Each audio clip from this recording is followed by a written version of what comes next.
Today, joining us is Reverend Kate McGregor Mosley. She is the Executive Director of Georgia Interfaith Power and Light. She's an ordained Presbyterian minister and a graduate of Columbia Theological Seminary.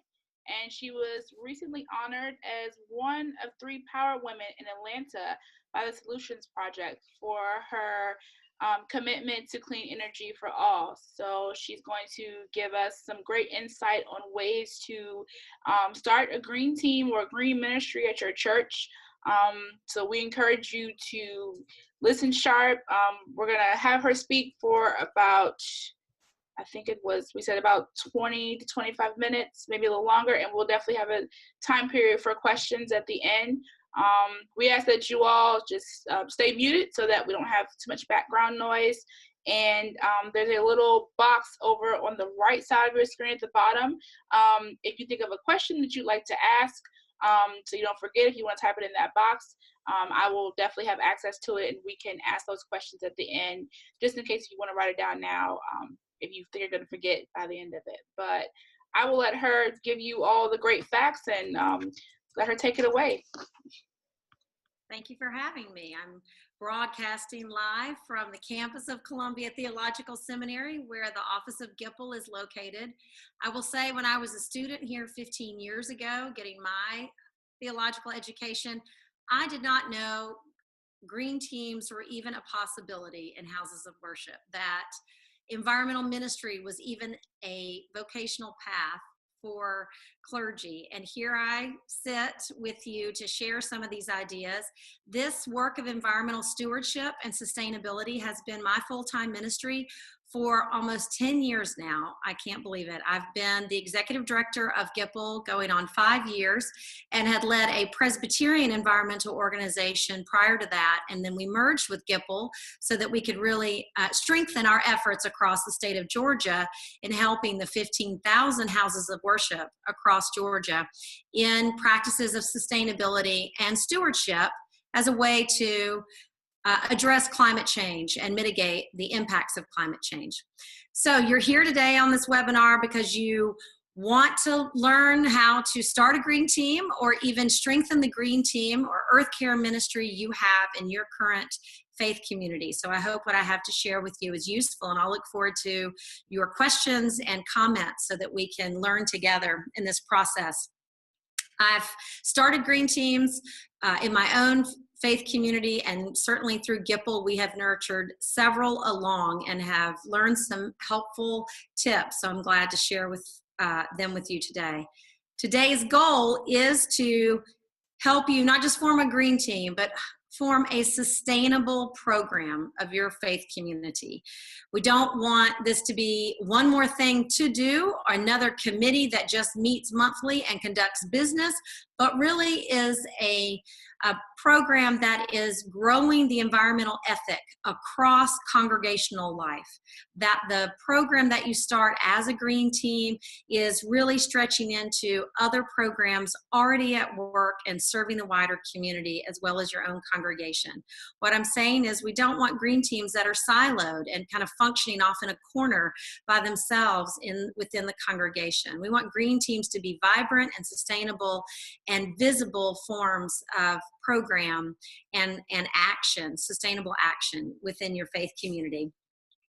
So that means that there's opportunities for your green team to be at work within greening the facilities, reducing the footprint of your actual sanctuary, that your green team is informing how outreach and service projects of your faith community are happening in the wider community, such as clean water programs or tree plantings. We'll talk about some of that. And certainly, how does education, theological and religious education, include commitments of environmental stewardship, as well as the worship that happens within your faith community? How do those all embody the shared environmental ethic that you have? So we do have a document that will circulate after today's webinar that include all these steps that I'm going to share with you. So you certainly can take notes, but you will be getting something via email from Andrew or Laura that provides the detail that I'll be sharing with you. But let's go over the overview. What I want to cover today is Really the critical steps of forming a sustainable team. And then what are the beginning steps your new program will launch from. Then we'll move into what are the developing or intermediate steps. Those include establishing some of your own faith community's energy efficiency goals or waste management and recycling goals, some of your advocacy goals.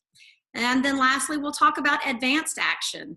You've conquered all the challenges and you're going to move forward with growing a sustainability policy for your faith community. Maybe you're ready to tackle the opportunity of embracing or incorporating solar into your campus, as well as commitments to ongoing partnerships in your local community. So I just wanted to give you that overview and what will shape the conversation. So let's get started and what it means to form your green team and what are the first steps. Certainly you want to recruit some other people. You're going to be a lot more sustainable when you have some partners with you. So we recommend a minimum of 3 people. And those people are not just the people who are going to be the gardeners in your congregation. Yes, community gardens are important, and a lot of times people think green teams are just the people who are going to tend to the garden, but we know that your green team is going to be comprised of people who are passionate about caring for God's earth. They are people who are strategic thinkers. They are critical thinkers, and they understand how the culture of your congregation might be at work. And so they have some specific skills as it relates to doing the work of greening your congregation. And they also are willing to push those people who hold the power in your congregation, your board of directors, your board of trustees, your session, your vestry, those governing bodies. They might have direct access because they are a current board member of your congregation, or they have access to the power within that structure. And those are some important things to remember when you gifts and skills.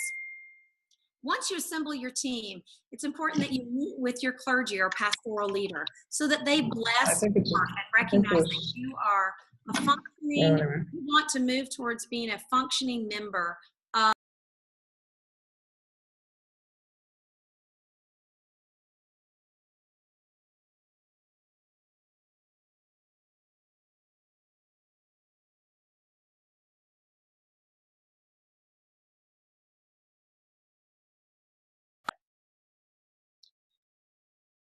Once you've talked to your pastor or your rabbi, other clergy, they could point you to what are the faith statements already available to you from your own religious tradition or your denomination. That can also be important learning for you as a new green team or new committee. So look up what are the faith statements and ecological statements published by your denomination or religious tradition, and use that as a foundational document in moving forward and shaping your committee. That will help in making the case when you go before your congregational board of directors or whatever your governing body is called to get their approval to work as a functioning committee or ministry or outreach program of your congregation.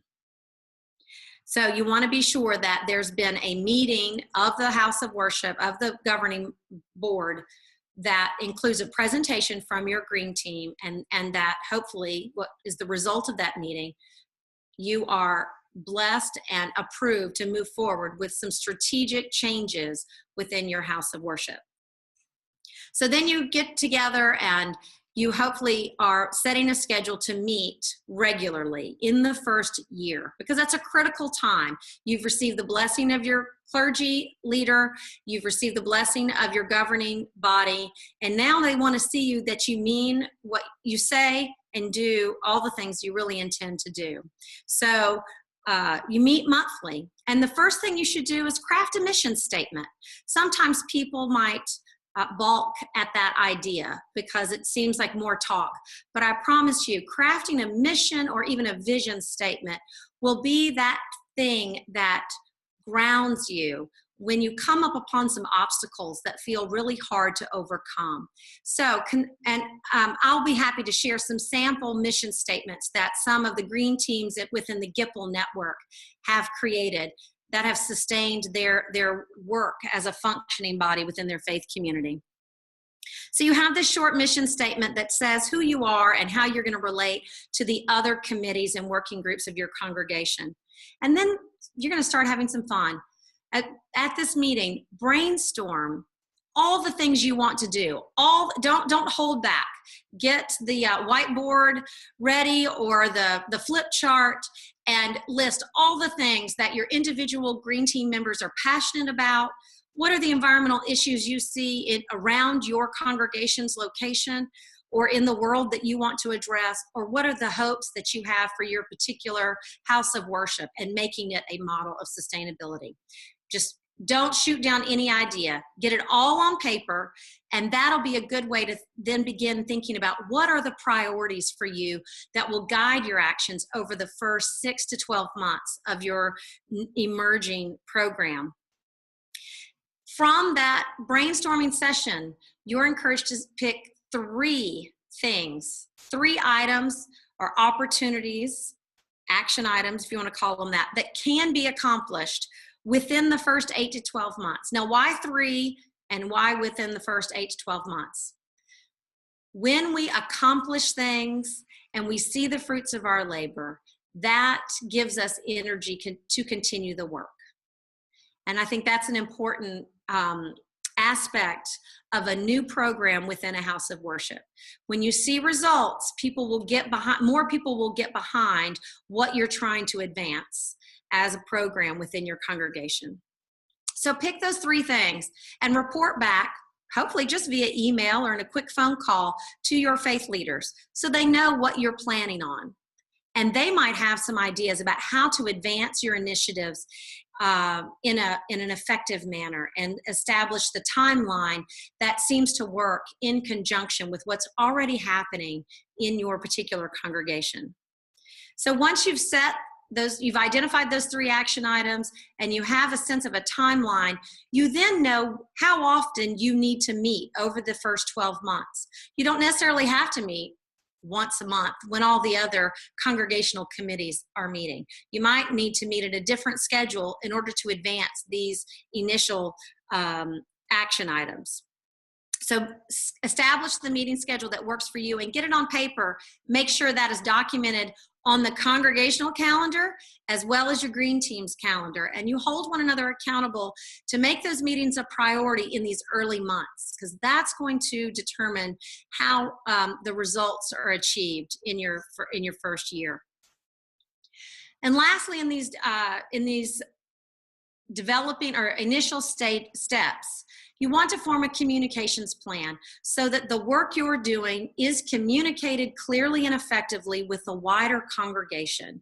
And that communications plan needs to include what does the congregational calendar look like, what does the social media communications plan look like for the congregation, and how can you utilize and leverage the newsletters and other forms of communication happening with your congregation so that people know you are hard at work on their behalf and that you welcome their feedback, so that you don't remain just a green team of 3 or 4 people, but that your committee grows as your work grows.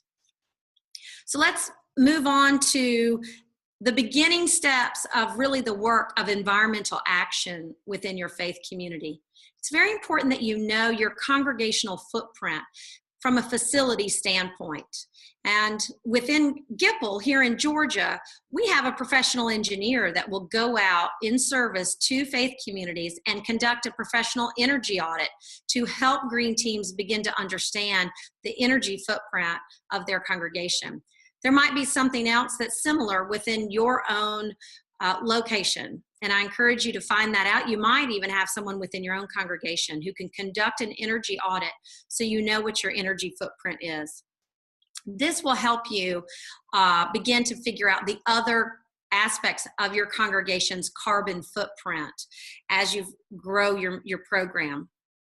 Then you want to establish an initial sustainability policy. And that's going to be a policy that you'll use for special events or programs that you know have a big footprint, environmental footprint and impact of your congregation. It might be you've got a monthly fellowship dinner that you want to establish a commitment to reduce the amount of paper products or plastic utilized in that event. So you can choose a particular event you want to green that will shape a sustainability policy. And I'm going to speak later about how you expand your sustainability policy as it attempts to impact other programs of your congregation. So remember I said you want to have these 3 action items and advance some real change in the first 8 months. One way to do that is to have a public event within your congregation within the first 4 to 6 months. And you can green an event that's already happening. Maybe you have an educational program or a congregational retreat that could incorporate some sustainability priorities. You have maybe a vacation Bible school that could be greened, or like I said previously, a fellowship event. Find that one thing that seems to be the low-hanging fruit. Now, if you can't think of what that might be, another community event could be a tree planting within the neighborhood. Y'all could participate in something like that. Or you could begin to establish a community garden either on the property of your congregation or participate in a community garden project that is already happening in your local neighborhood. You might actually need to relaunch a community garden that started on your property but that has fallen behind a little bit in its care and maintenance. So those are just some ideas, but think of something very strategic that you can do within 4 to 6 months that includes other congregational members that might not choose to serve on your particular green team in its initial stages. And lastly, in this part of your beginning of your green team and really establishing yourself on the scene within your congregation, invite your clergy and faith leaders to incorporate environmental stewardship and sustainability in the language you use in worship.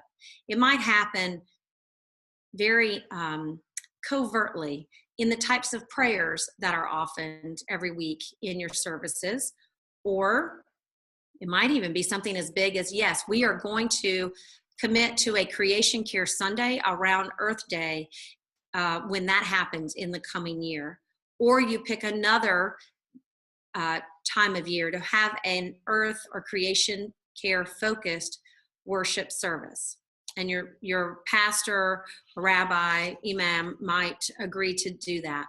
But it's important to have that conversation early on so that your faith leader knows that you need them to help lead from the pulpit in this work, and that all the other congregants see their clergy person embodying this commitment to creation care. That's an important step early on, rather than getting busy and advancing lots of change behind the scenes over 2 years and then getting around to incorporating it into the worship life of your faith community. I mean, this is sustaining your green team work through worship is critical and will be just that. It will make the work more sustainable and help it grow across the congregational life. So when we talk about the developing steps, let's say you're 10 to 12 months into this work and you're seeing some results. Congregation is responding. They might respond to some of the green tips you're putting into the e-newsletter that is circulated, or they've noticed the language has changed in the prayers and that it's incorporating that we're praying for neighbors, but our neighbors who are non-human. We're praying for creation. They're noticing that and they're seeing that, okay, this is something that's going to stick around for a while. And you've started to understand what is your congregation's energy footprint and potentially water footprint too, through some facilities assessments or congregational campus audits. Now you want to really dive down into those action items. Choose one thing that you are going to advance in terms of reducing the congregational facilities footprint. At GIPL, we encourage our congregations to really get serious about energy efficiency because that has a huge impact on carbon footprint. And what we want to do is still move the needle towards reducing carbon emissions as it impacts climate change. And that's important to be able to articulate that before your congregation. So getting real about energy efficiency then allows you to work in partnership with your property or building and grounds committee in managing the energy footprint of your facility. So that means you're now going to start meeting with this other congregational committee, your building and grounds committee. Maybe you are fortunate within your house of worship to have a staff person that really also is tasked with facilities management. Meet with them and make a plan and set a goal. Strive to achieve 25% in energy efficiencies within the first 24 months. And you probably can do it within the first 12 months. And what you will see when you're committing to that energy efficiency, you will save money. And that's going to generate more funding within the congregational budget to fund the programs and missions of your congregation that you love, rather than going towards a big energy footprint.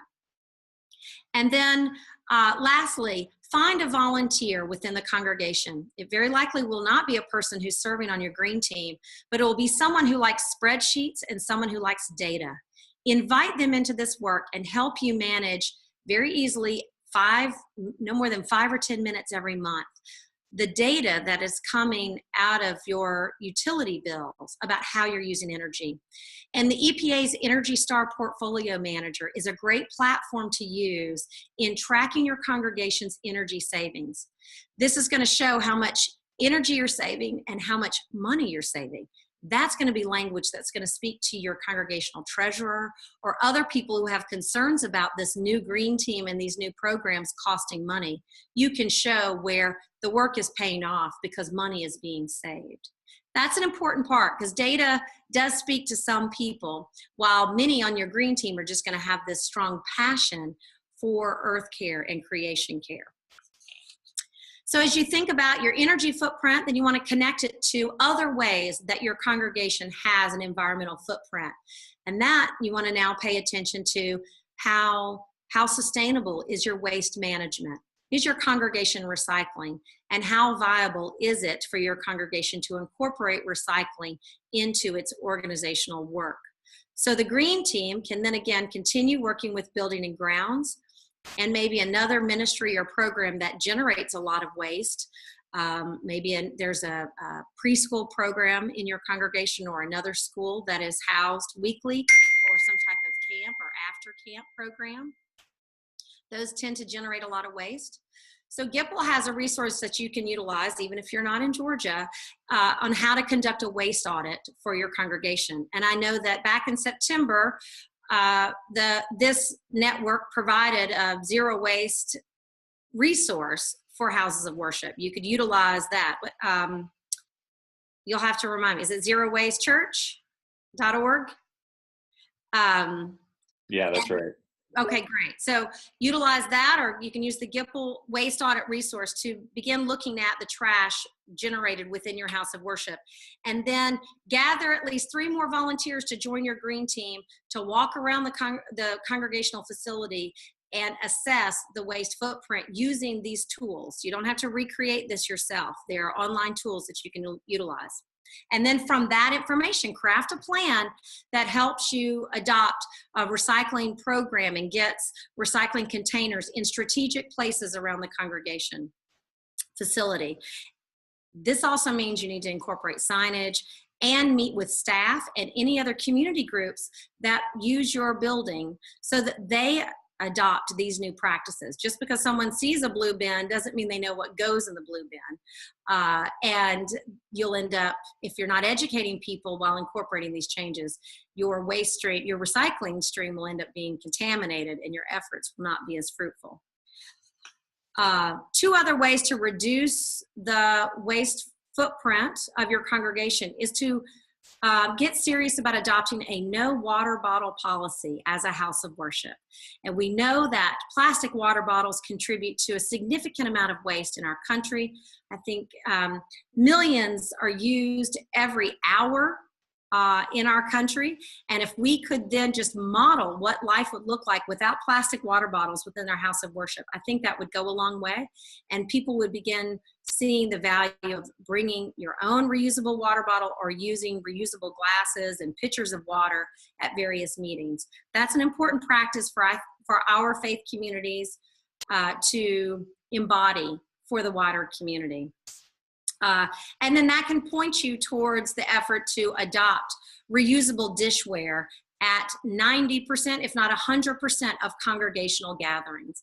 And you identify a dishwashing team and that become a viable ministry. You'd be amazed at the kind of community building that can happen in the kitchen when you're washing dishes. And some people might scoff at that idea, but it really does work. I've been amazed at how some green teams have come together around this dishwashing idea, and people have appreciated going back to dishware, washable dishware, and knowing that that has had a reduction in their waste footprint as a house of worship. And then while you're at this intermediate step as a green team, you're now in month 8 or 10 in this work.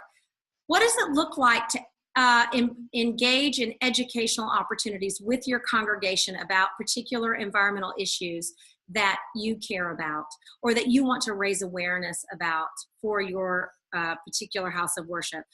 There are all sorts of environmental groups that would love to come in and speak to your adult education program and be special guest lecturers. You can also host an advocacy training workshop with a local community partner so that you can engage with your fellow congregants and learn how to best form relationships with our elected officials, because it's important that we are engaging in these program changes as houses of worship, but we also need policy at the municipal, state, and federal level to advance real critical change. And houses of worship play a unique role in that work. And that's going to be another way you're going to tap into some key talent in your congregation. They might not show up to empty the recycling bin, but they very well are good at talking with an elected official about an environmental issue that needs to be addressed through policy. So, and another opportunity you have at this point in your program, plan an outing that celebrates creation and enhances our relationship with the natural world. Plan a kayak trip, plan a hiking trip, do something outside, take a guided walk with an arborist or someone who is an urbanist who understands urban forests if you're in an urban area. These are ways that help congregants connect with the natural world and once again relate in the way that God intended for us. Those have become opportunities that we think could be incorporated in a regular basis with these green teams, and that can be the other activity that sustains your work as you're advancing significant change within your house of worship. And lastly, at this point in your efforts, don't forget about young people. Don't forget about the programming that happens with the youth. I heard about a congregation that not only just encouraged the lessons of creation care and biblical literacy around environmental stewardship and God's love of creation and how we are all to be stewards, but they actually had part of their catechism and confirmation class within the Christian tradition, a retreat specifically on environmental stewardship. The kids learned how to do water testing at a local creek near their congregation. They learned about environmental issues and how they, as young people of faith, could work as stewards and participate in protecting the local environment through engagement on policy and actual eco-action. And they liked that. That was some hands-on learning that helped them see that their faith is relevant to their daily life. So that's I was really pleased to learn about that congregation and how they were very intentional in incorporating into the training of their young people and bringing them up in the faith. I've got one last section to cover, and that's just when you get to that point, you've been functioning as a green team now, let's hope, for 24 months or 36 months, and you're ready to set some long-term goals. I would say that at this point, you can think about how can solar power serve your congregation, and you can advance that work and take on the task of moving through the details of acquiring solar for your congregation, and find the local community partners that can make that possible for your congregation. You then want to adopt a more long-term and more comprehensive sustainability policy for your house of worship. A policy that, much like other policies you have in your house of worship, maybe you have a wedding policy, these are not designed to be punitive. They're designed to guide other aspects of congregational life and incorporate commitments of sustainability. And at this point, your green team could take on the work of joining other committees. Maybe you're not needing to meet monthly or as regularly as a green team, and now you choose to join the Children's Education Committee or the Building and Grounds Committee as a green team member. And you become the person who is the liaison, and you help interpret the sustainability policy, make sure it is incorporated into the decisions being made by that other congregational committee. GIPL has examples of congregational sustainability policies we're happy to share with you, and these congregations are happy for you to adopt them. Some of them are 1 page or 3 pages, and one of them has to be 10 pages. So they are a variety of samples that you can incorporate so that you don't have to recreate it on your own. And then the last couple of opportunities you have as you advance in this work in Green Team ministry or programming. Assemble a library of resources online and also as books within housed at your congregation that can keep you inspired, but also continue to inspire the congregants who are learning from you through this program. And Center for Earth Ethics, as well, and many other national programs have all kinds of resources that are available to you. Continue to tap into those and share them with your congregants. And then look at the wider community. What are the partnerships that you could form in a very concrete way with local community groups to advance real environmental action in your community, or to advance an environmental issue you see at the national or global level? And establish those partnerships and show the congregation how you are concretely linked in this work together as people of faith and in the secular community. And bring those people into your house of worship. Allow them to meet in your house of worship, and let the wider community see how you continue to have this ongoing commitment to environmental stewardship as a witness to faith. I'm open to any questions you might have or comments about what I've shared thus far.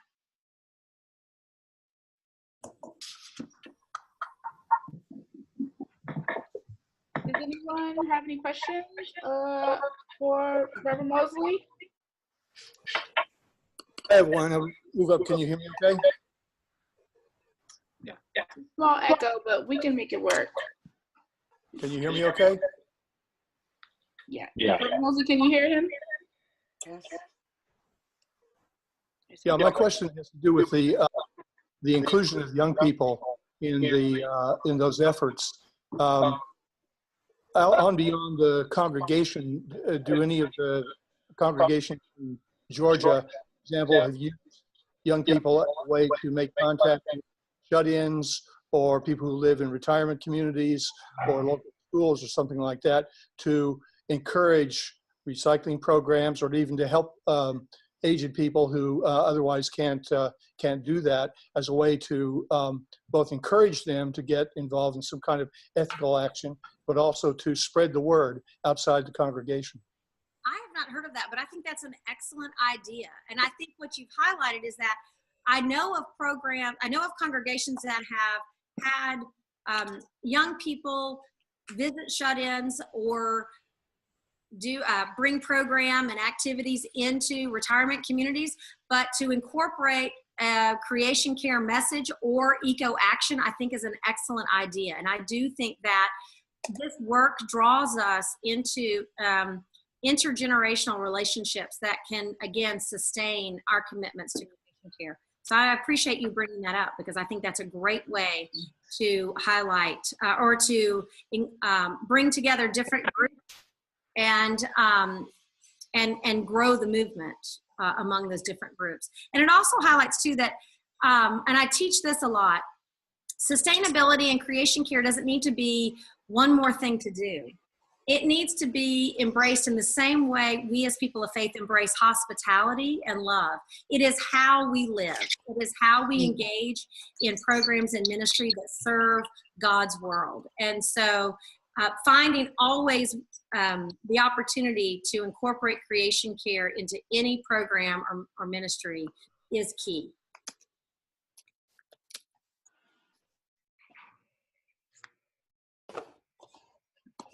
Question for you, and thank you, Reverend Mosley. You are so brilliant. But question for you, what would be some of the barriers to success that you found, in particular when dealing with African-American churches or churches of color? So with congregations, regardless of denomination or racial or cultural makeup, there is always going to be pushback, because change is hard. And we have to acknowledge that when we get serious about our environmental commitments and creation care, we are going to have to make some changes. And in the beginning, it's going to make us uncomfortable. We're going to have to do things differently. So that, and people are always worried about the economic bottom line and how much is it going to cost. So we have to help turn that conversation around and think about this, that this commitment is deeper than what it costs us financially. Because we're talking about our survival as a species. We're talking about, from the Judeo-Christian perspective, how we are commanded to be stewards. And so that's why I think the faith community has a particular role to play in advancing environmental action because of our the moral imperative that comes to us through our religious teaching. But to your point about working within congregations of color, what we find is that like most communities of color generally, they are resource deprived. That is systemic racism and injustice that is embedded, and we have to right that wrong also.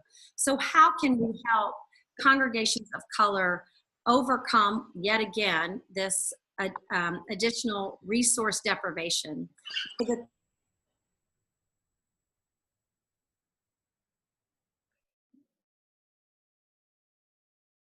Mute that person. Tie, whatever. Proportionately impacted by environmental blight as well as climate change. And there are houses of worship that are led by clergy of color, and most of the people in the pews are of color, and they are living in that daily. How can we shine a light on that, but then also draw on the rich heritage? When I think about this, particularly within the African-American church and the African-American church even in the South particularly, how can we draw on the rich heritage of that community to bring hope and resiliency to this work? And I do think the African-American church particularly has a unique voice and vision for the rest of us in this work. We can't, no faith community can be left behind. I think we have to be willing to accept too, when these congregations are moving forward with their Green Team programs or ministries, and this is something we do at GIPL, is to push people beyond their comfort zone, but also accept that some of these things will move slowly, because change does happen slowly. And for some people, adopting this work requires overcoming a significant amount of despair and overcoming or dealing with grief. And we have to be willing to sit with people in that regards. And I believe pastoral care training becomes instrumental in that work as well.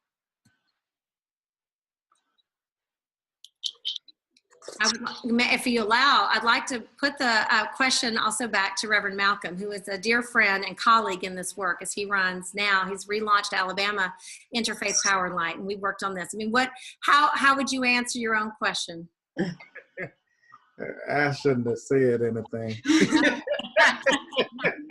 in this together. I would definitely echo what you said, Kate. But I'll also add one of the biggest barriers to success is the fact that we are often ignored in our churches because there's this assumption that we won't get it, when in fact we've gotten it for a long time, and we can teach a whole lot. We can teach a whole lot about getting it if you just engage us in conversation. So one of the biggest barriers that I see and that needs to be overcome is the fact that we simply don't talk to one another. And if we would just engage in conversation out of what we think are barriers, we'll find are simply just unstated assumptions, Right.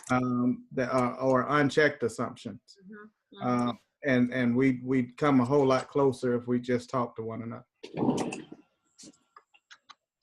I agree.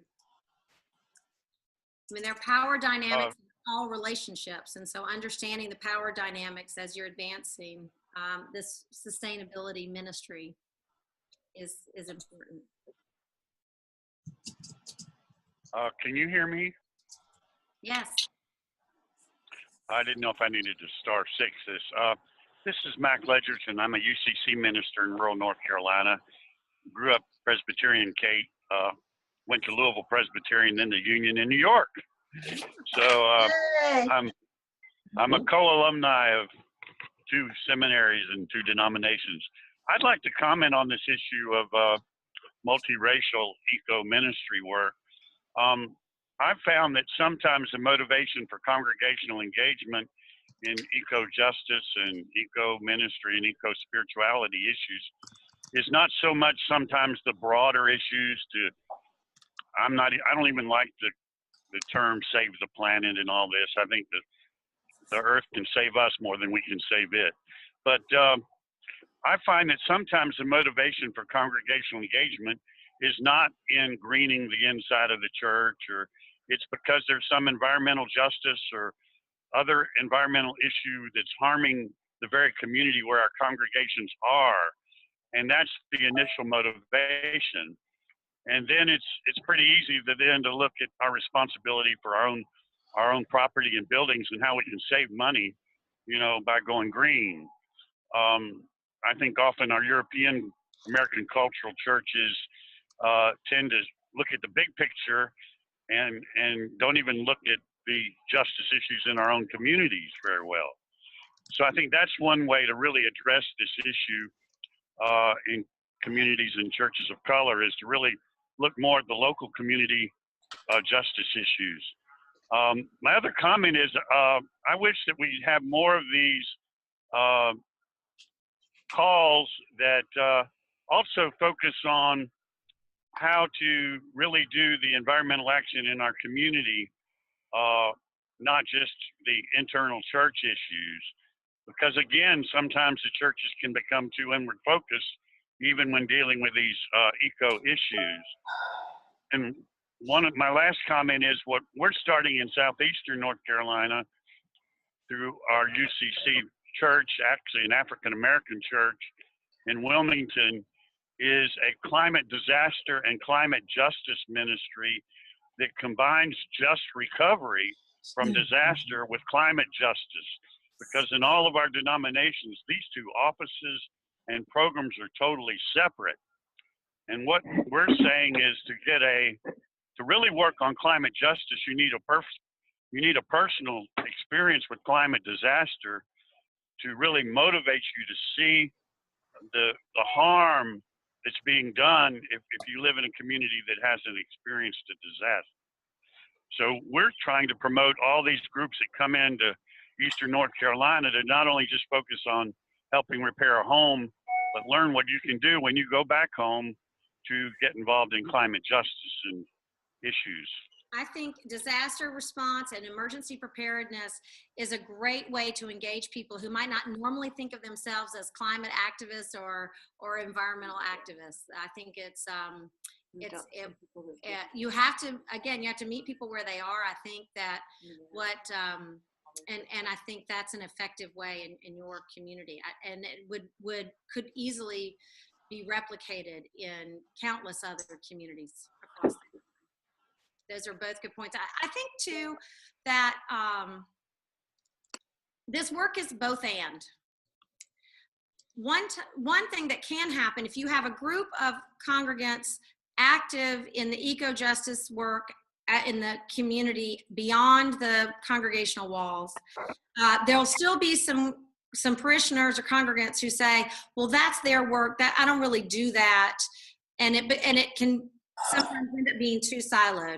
So I think the both and is that we are orienting ourselves outwardly, and yet we're also taking a close look at how our own congregation's footprint is contributing to the environmental degradation, and how can our congregation really be an embodiment of our commitments and passion for a sustainable world.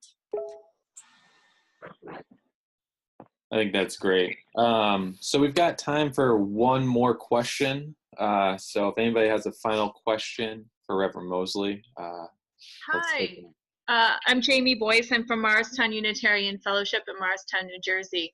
Thank you so much for this great conversation.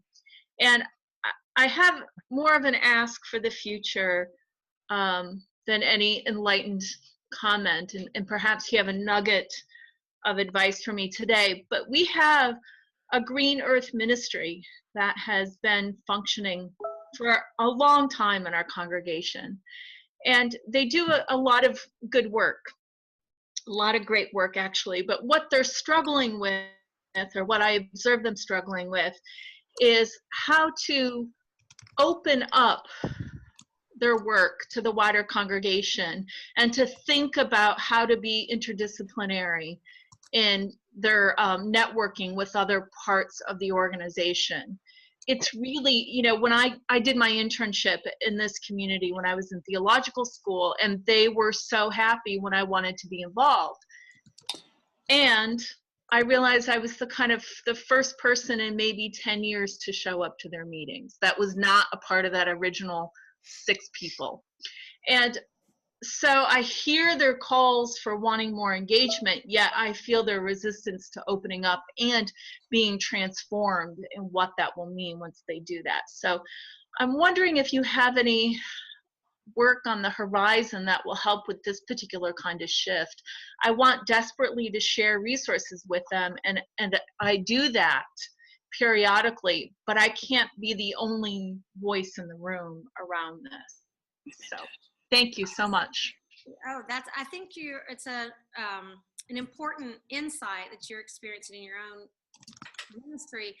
But I wonder if this challenge, it would exist if they were also a group just addressing the problem of hunger in the world, or it's not just related to the issue of creation care or an eco-justice ministry, but that it pertains to a bigger issue of just how they see themselves functioning within the congregation. And yet, to your point real quick, just to share, because it is a Unitarian Universalist congregation, I think they do, I think there is room to grow in their theological language that will support them greatly. So thank you for lifting that up. So I think that it helps immensely that they see you as their clergy person leading on this as well, and it sounds like you probably have a personal commitment or a personal environmental ethic that is incorporated into your daily vocation as a clergy person. But I think that continuing to, one model is to encourage them to develop this liaison model of committee work, where they would agree to join another committee or ministry team and be the sustainability resource for that group. I don't know if they would be open to something like that, but I don't, that's the first idea that comes to mind. I will say that in one congregation I worked with 3 years ago, they adopted that model, and it is still working because they still, as a green team, want to meet monthly, and they felt overwhelmed by going to other committee meetings and meeting as a green team. But it also introduced new people into their work, and it's proven helpful, but it did not happen overnight in terms of their adjustment to that new way of functioning within their congregation.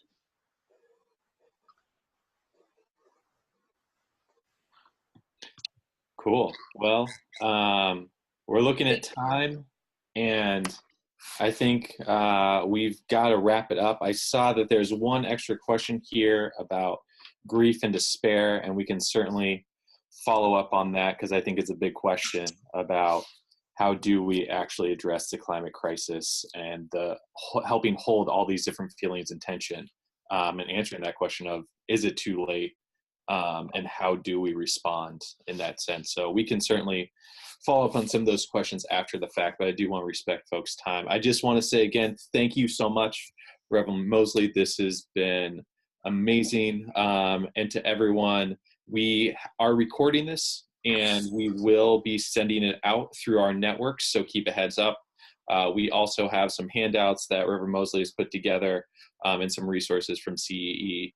And Climate Reality as well. One thing I do want to promote real quick is that we are going to be doing our next ministers training is going to be happening at, I'm going to get this right, Methodist Theological Seminary of Ohio, just north of Columbus. We're going to be focusing on farming and agriculture and land use and the role of faith communities in that conversation. That's going to be May 28th to June 1st.